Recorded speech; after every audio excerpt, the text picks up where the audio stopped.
নবী বলেন যার ভিতরে তিনটা গুণ আছে সে আল্লাহর কাছে দামি। এক নাম্বার জিকির। এক নাম্বার কি? জিকির। ইয়া আইয়ুহাল্লাযীনা আমানু যকুরুল্লাহ।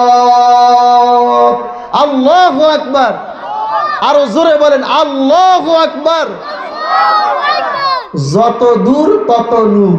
যার ইমান তাজা কোরআন শুইনা পাবে মজা, যার ইমান মরা কবরে খাইবে ধরা, হাসরে খাইবে মুরা। জোরে বলেন ঠিক কি না? আমাদের জাতির পিতার নাম কি? মুসলমান। জাতির পিতার নাম জানি না। মিল্লাত আবিকুম ইব্রাহিম।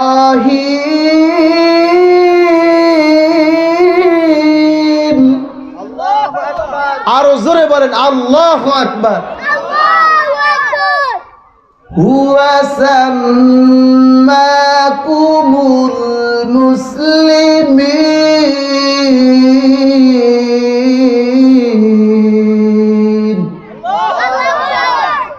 এক নাম্বার জিকির। চলতে উঠতে বসতে খাইতে ঘুমাইতে সব সময় আল্লাহর নামের জিকির করে। মানুষ দুনিয়াতে তিন অবস্থায় থাকে। কয় অবস্থায় থাকে? الذين يذكرون الله قياما وقعودا وعلى جنوبهم। দাঁড়ানো অবস্থায় থাকে, বসা অবস্থায় থাকে, শোয়া অবস্থায় থাকে। আল্লাহ বলেন বান্দা দাঁড়ানো অবস্থায় আছো, আমি আল্লাহর নামের জিকির করো। এর দুনিয়ার মানুষ বসা অবস্থায় আছো, আমি আল্লাহর নামের জিকির করো। ইচ্ছা করলেও নেকের কাজ করা যায় না যদি আল্লাহ কবুল না করে। আমাদেরকে হায়াত দিয়েছেন কে? আল্লাহ। আমাদের মাউতের মালিক কে?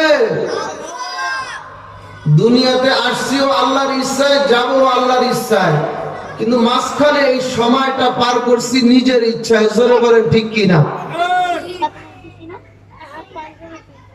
একবার সুবহানাল্লাহ যদি কেউ বলে, নবী বলেন ওই বান্দা বান্দির জন্য আসমান ও জমিনের যত ফায়কা জায়গা আছে আল্লাহ নেক আমল দিয়ে ভরপুর করে দেন। বলেন সুবহানাল্লাহ। এই নেক আমল কি দামি জিনিস, কি মূল্যবান, এটা চোখটা বন্ধ হলে বুঝে আসবে। দুনিয়া থাকার জায়গা না, কেউ থাকতে পারে না এই পৃথিবীতে। আজকে যেই বাড়ি ভোগ করছি এর আগে কে ভোগ করছে? আমার বাবা। বলে সে কোথায়? বলে সে কবরস্থ। তার আগে এই বাড়ি ভোগ করছে কে?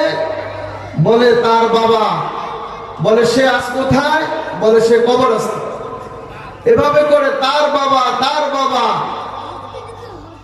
আজকে দুনিয়াতে জায়গা নিয়া, সম্পদ নিয়া, ক্ষমতা নিয়া, রক্ত নিয়া, যৌবন নিয়ে অহংকার করছি। এগুলোর মালিক কে? আল্লাহ। দুই চারটা কথা বলবো। আজকের এই জান্নাতের বাগান ওলামা ইকরামদের মজলিস। গতকাল এই জায়গাটার পরিচয় ছিল একটা খেলার স্থান, বাচ্চাদের র্যাকেটের মাঠ।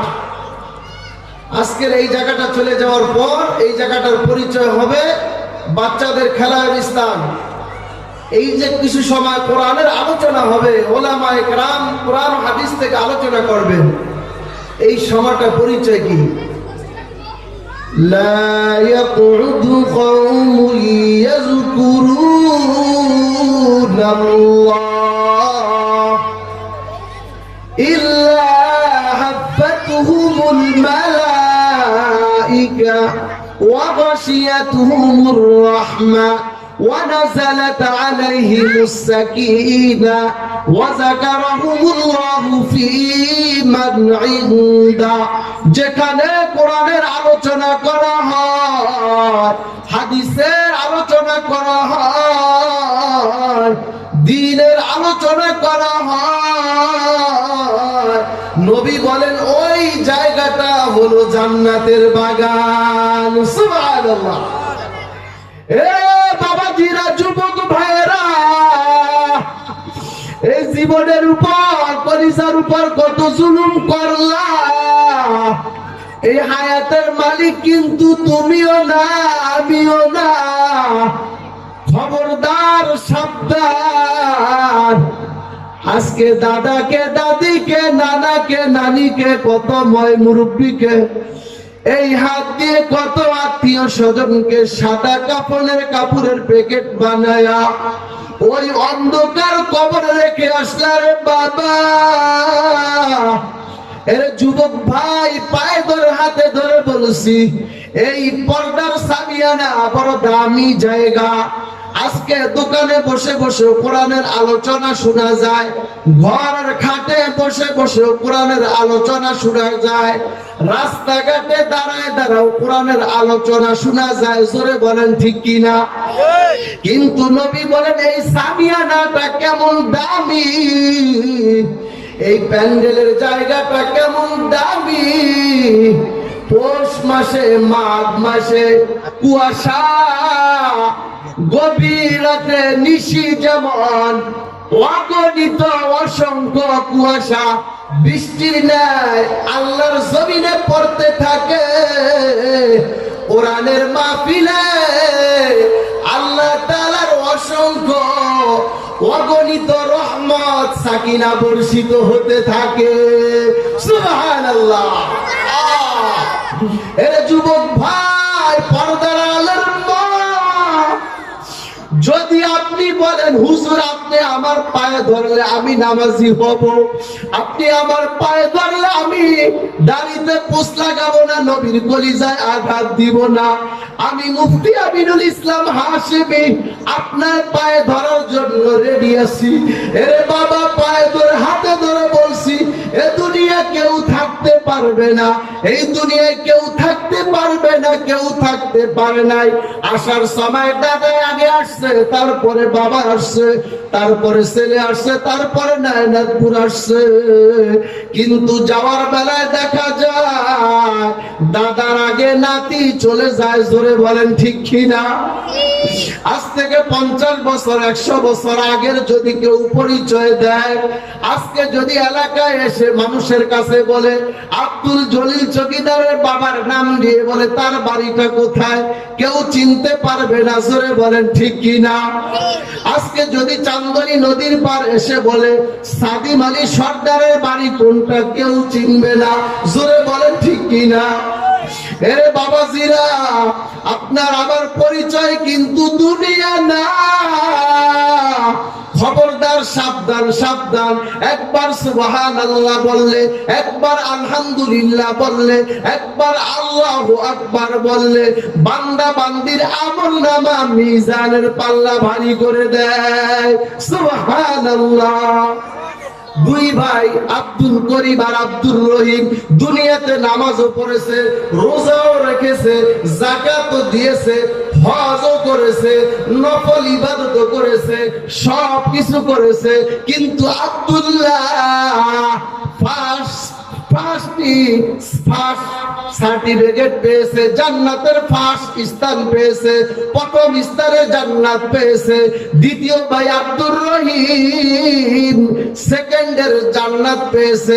আল্লাহ তাআলার কাছে জিজ্ঞাসা করা শুরু করে দিয়েছে, ও গো আল্লাহ, আমি তো সুবহানাল্লাহ পড়েছি, আমি তো জিকির করেছি, আমি তো ভাইয়ের সাথে নামাজ পড়েছি, আমি তো নেক আমল সব কিছু করেছি, কোনো কিছুতে কমতি রাখি নাই। আমার ভাই কেন ফার্স্ট ক্লাসের জান্নাত পাইলো, আমি কেন সেকেন্ড ক্লাসের জান্নাত পাইলাম? আল্লাহ পাক রব্বুল আলামিন ফেরেশতা দিয়ে ঘোষণা দিবে, এরে আব্দুল্লাহ, তোমার ভাই তোমার চাইতে একবার সুবহানাল্লাহ বেশি বলছে। সুবহানাল্লাহ। এরে যুবক ভাই, পর্দার আড়ালের মা, বৃদ্ধ বাবাজিরা, এই জন্য নামাজের সময় আছে। মাগরিবের নামাজ পড়েছি, এশার পর্যন্ত কোনো নামাজ নাই। এশারের নামাজ পড়েছি, ফজর পর্যন্ত কোনো নামাজ নাই। ফজরের নামাজ পড়েছি জোহর পর্যন্ত। আল্লাহ তাআলার পক্ষ থেকে ফরজ দায়বদ্ধকৃত কোনো নামাজ নাই। কিন্তু জিকির এমন একটা ইবাদত, হাঁটতে চলতে সব সময় আল্লাহর নামের জিকির করো। সুবহানাল্লাহ। আল্লাহ পাক রব্বুল আলামিন বলেন, ফাজকুরুনি আযকুরুকুম, এরে আমার বান্দা বান্দিরা, তোমরা আমি আল্লাহর নামের জিকির করবা, আমি আল্লাহ তোমাদের নামের জিকির করব। সুবহানাল্লাহ। বান্দা বান্দি আল্লাহর নামের জিকির কিভাবে করবে? বান্দা বান্দি আল্লাহর নামের জিকির করবে নামাজ পড়ে, বান্দা বান্দি আল্লাহর নামের জিকির করবে কোরআন পড়ে, বান্দা বান্দি আল্লাহর নামের জিকির করবে রোজা রেখে, বান্দা বান্দি আল্লাহর নামের জিকির করবে দান করে, বান্দা বান্দি আল্লাহর নামের জিকির করবে রোজা রেখে, বান্দা বান্দি আল্লাহর নামের জিকির করবে শেষ রাতে আল্লাহর সাথে যায় নামাজে বিছায়া। সুবহানাল্লাহ। আর আল্লাহ বলেন, আমি আল্লাহ তোমাদের জিকির করব। আল্লাহ আমাদের জিকির কিভাবে করবেন? আযকুরুকুম বিন-নি'মা, আযকুরুকুম বিল মাগফিরা, আযকুরুকুম বির রাহমা। জোরে বলেন সুবহানাল্লাহ। আল্লাহ বলেন, আমি বান্দার বান্দিরও জিকির করি। আমি বান্দা বান্দির জিকির কিভাবে করব? আমি বান্দা বান্দির জিকির করব রহমত দিয়া, আমি বান্দা বান্দির জিকির করব মাগফিরাত দিয়া, আমি বান্দা বান্দির জিকির করব দয়া দিয়া। সুবহানাল্লাহ। তিন ব্যক্তি বড় বুদ্ধিমান, যেই তিনটা গুণ মানুষের ভিতরে থাকবে, নবী বলেন ওই মানুষটা বুদ্ধিমান, ওই মানুষটা আল্লাহর কাছে বড় দামি। আমি এই আলোচনা এই তিনটার বিষয়ের উপরেই অল্প সময় আলোচনা করে শেষ করব। নবী বলেন, যার ভিতরে তিনটা গুণ আছে সে আল্লাহর কাছে দামি। এক নাম্বার জিকির। এক নাম্বার কি? জিকির। ইয়া আইয়ুহাল্লাযীনা আমানু যকুরুল্লাহ। আল্লাহু আকবার। আরো জোরে বলেন আল্লাহু আকবার। যত দূর তত নূর। যার ঈমান তাজা কোরআন শুইনা পাবে মজা, যার ঈমান মরা কবরে খাইবে ধরা, হাসরে খাইবে মুরা। জোরে বলেন ঠিক কি না? আমাদের জাতির পিতার নাম কি? মুসলমান। জাতির পিতার নাম জানি না। মিল্লাত আবিকুম ইব্রাহিম। আরো জোরে বলেন আল্লাহু আকবার। হুয়া সাম্মাকুমুল মুসলিমিন। এক নাম্বার জিকির। চলতে উঠতে বসতে খাইতে ঘুমাইতে সব সময় আল্লাহর নামের জিকির করে। মানুষ দুনিয়াতে তিন অবস্থায় থাকে। কয় অবস্থায় থাকে? الذين يذكرون الله قياما وقعودا وعلى جنوبهم। দাঁড়ানো অবস্থায় থাকে, বসা অবস্থায় থাকে, শোয়া অবস্থায় থাকে। আল্লাহ বলেন, বান্দা দাঁড়ানো অবস্থায় আছো, আমি আল্লাহর নামের জিকির করো। এর দুনিয়ার মানুষ বসা অবস্থায় আছো, আমি আল্লাহর নামের জিকির করো। আরে দুনিয়ার মা বোনেরা, পর্দার আলের মা, শুয়ে আছো, আমি আল্লাহর নামের জিকির করো। দাঁড়ানো আছো, আল্লাহর নামের জিকির করো। বসা অবস্থায় আছো, আল্লাহর নামের জিকির করো। শোয়া অবস্থায় আছো, আল্লাহর নামের জিকির করো। এক নাম্বার জিকির, এক নাম্বার ইবাদত কি? দুই নাম্বার ফিকির, আখিরাতের ফিকির, কবরের ফিকির, হাসরের ময়দানের ফিকির। আমি নামাজ পড়ছি, আমার ভাই নামাজ পড়ছে না। আমার ভাইকে কিভাবে জান্নাতে নেওয়া যায়, আমার ভাইকে কিভাবে নামাজিওয়ালা বানানো যায়। এর দুনিয়ার মুমিন মুসলমান সমাজের একটা ছোট বাচ্চা আগুনের সামনে চলে গেলে সবাই ধরে, সমাজের ছোট একটা বাচ্চা নদীর পাড়ে চলে গেলে সবাই গিয়ে ধাপড়ে ধরে।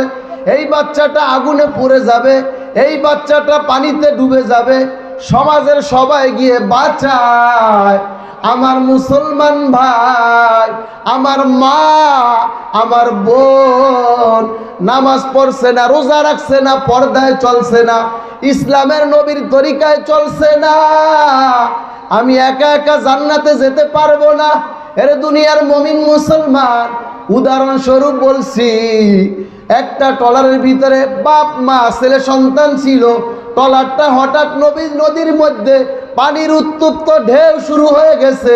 বাবা শুধু সাঁতার জানে, স্ত্রীও সাঁতার জানে না, মেয়েটাও সাঁতার জানে না, ছেলেটাও সাঁতার জানে না। নদীর ভিতরে ট্রলারটা ডুবে গেল। বাবা এবার নিজের সাঁতার দিয়ে নিজে বাঁচতে পারবে না? না। এর দুনিয়ার মুমিন মুসলমান, এই তো পদ্মা নদীতে শরীয়তপুর থেকে কত লঞ্চ গিয়ে ডুবে গেছে। ইতিহাস সাক্ষী, বরিশাল চাঁদপুরের মেঘনায় মোড়ে কত লঞ্চ ডুবে গেছে। স্বামী সাঁতার জানতো, স্ত্রী সাঁতার জানে না, ছেলে সাঁতার জানে না, মেয়ে সাঁতার জানে না। ওই যুবক ওই বাবাকে, ওই পুরুষকে স্ত্রী হাতে ধরছে, ছেলে মেয়ে পায়ে ধরছে, স্ত্রী সন্তান বাবার বুক জড়ায় ধরছে, গলা পাজায় ধরছে। অবশেষে দেখা গেছে সবাই পানিতে ডুবে গিয়ে মারা গিয়েছে। এই জন্য 1 নাম্বার জিকির, 2 নাম্বার আখিরাতের ফিকির, 3 নাম্বার দোয়া। 3 নাম্বার কি বাবাজিরা, পর্দার আড়ালের মা, দোয়া। দোয়া সব সময় আল্লাহর কাছে দোয়া করা। আল্লাহ যদি আমাদের একটা দোয়াও কবুল না করে কোনো সমস্যা নাই। কিয়ামতের কঠিন ময়দানে, হাসরের ময়দানে বান্দা বান্দি যখন আল্লাহ তাআলার নিয়ামত দেখবে, বান্দা বান্দি বিশ্বাস করবে না, আমার এত নিয়ামত, এত জান্নাত সুসজ্জিত কি আমলের দ্বারা হয়েছে। আল্লাহ পাক রব্বুল আলামিন বলবেন, এর দুনিয়ার মুমিন মুসলমান, এই নেক আমল তোমার। দুনিয়াতে আমি আল্লাহর কাছে অনেক কিছু চেয়েছো, America, Italy, London, Japan, Indonesia চেয়েছো, দুনিয়াতে অর্থ সম্পদ, টাকা পয়সা চেয়েছো। আমি আল্লাহ তোমাকে দুনিয়াতে দেই নাই। তোমার ওই দোয়াগুলো আমি আল্লাহ কবুল করে তোমার আখিরাতের বাড়ি সাজায় রাখছি। সুবহানাল্লাহ। এজন্য সকল ইবাদতের মগজ, আর দোয়া মুখুল ইবাদা, সব ইবাদতের মূল হলো দোয়া। এজন্য পর্দার আড়ালের মা মাগরিবের পরে, এশারের পরে, শেষ রাত্রে রহমতের ডাকের সময়, ফজরের পরে যায় নামাজ বিছায়া দোয়া করব কার কাছে? সবাই জোরে বলেন, কার কাছে? অতিও গভীর হয় রজনী যখন, নীরবে প্রভুর নাম জপিও তখন। প্রভুর করুণা যদি পাইবারে চাও, গভীর রাতে উঠে প্রভুর গুণগান গাও।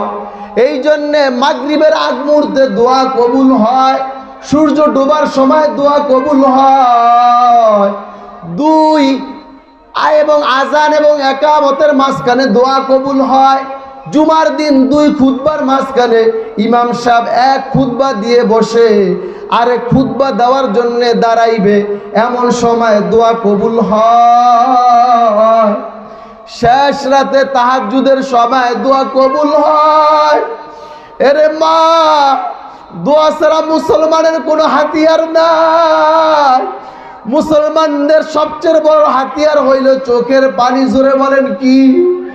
আমাদের সবচেয়ে বড় হাতিয়ার, মুসলমানদের সবচেয়ে বড় অস্ত্র হইল দোয়া। আল্লাহর কাছে দোয়া করা। আমার ভাই নামাজ পড়ছে না, আমার বাবা ইসলামের পথে চলছে না, সমাজের মানুষের জন্য, এলাকার প্রতিবেশীর জন্য, অসুস্থ হসপিটাল বাসাবাড়ি রোগীর জন্য দোয়া করব কার কাছে? আমাদের সুস্থতার মালিক কে? আমাদের হায়াতের মালিক কে? মৌতের মালিক কে? এবং জন্য ঈমান আর আমল মজবুত করব। 2টা জিনিস যদি মজবুত করতে পারি, 1 নাম্বার হইল ঈমান, 2 নাম্বার হইল আমল। এই জন্য বাবাজিরা তিনটা আমল যার ভিতরে থাকবে, 1 নাম্বার হইল জিকির, 2 নাম্বার হইল ফিকির, 3 নাম্বার হইল দোয়া। নবী বলেন ওই ব্যক্তি হইল সবচেয়ে বড় বুদ্ধিমান। এই জন্য পর্দার আড়ালের মা 5 ওয়াক্ত নামাজ পড়ব, পারলে মানুষের উপকার করব, না পারলে কোনো ক্ষতি করব না। অনেক মুসলমান বলে হুজুর, অমুক হুজুর এক কথা বলে, অমুক হুজুর আরেক কথা বলে, আমরা কোন দিকে যাব? এর সাধারণ এলাকার মুসলমান 5 ওয়াক্ত নামাজ পড়ব, পারলে মানুষের উপকার করব, না পারলে কোনো ক্ষতি করব না। যদি এই 2টা কাজ করেন আর মা বাবার খেদমত করেন, নবী বলেন মারা যাওয়ার সাথে সাথে জান্নাতি হয়ে যাবে।